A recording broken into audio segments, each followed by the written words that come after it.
சொல்கிறாய்? திருமணம் தடைபட்டு விட்டதா? யாருடைய திருமணம் என்று கேட்டார். ஓஹோ, உங்களுக்கு தெரியவே தெரியாது போல் இருக்கிறது. நான் சொல்லட்டுமா?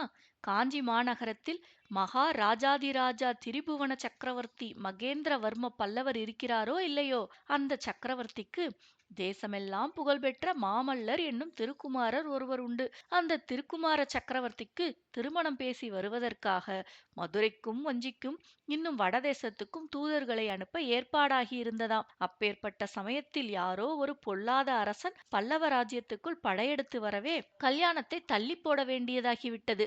இதெல்லாம் தங்களுக்கு தெரியாதல்லவா என்றாள் சிவகாமி. நரசிம்மர் கலகலவென்று சிரித்துவிட்டு, இதற்குத்தானா இவ்வளவு பாடுபடுத்தினாய்? நான் பயந்து போய்விட்டேன். உனக்குத்தான் ஒருவேளை ஆயனர் திருமணம் நிச்சயம் செய்து விட்டாரோ என்று. அப்படி ஒன்றும் இல்லையே என்றார்.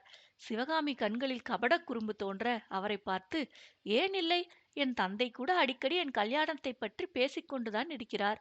அவரிடம் சிற்ப வேலை கற்றுக்கொள்ளும் கெட்டிக்கார சீடப்பிள்ளை ஒருவனை பார்த்து என்னை மனம் செய்து கொடுக்கப் போகிறாராம் என்றாள். ரொம்ப சந்தோஷம்.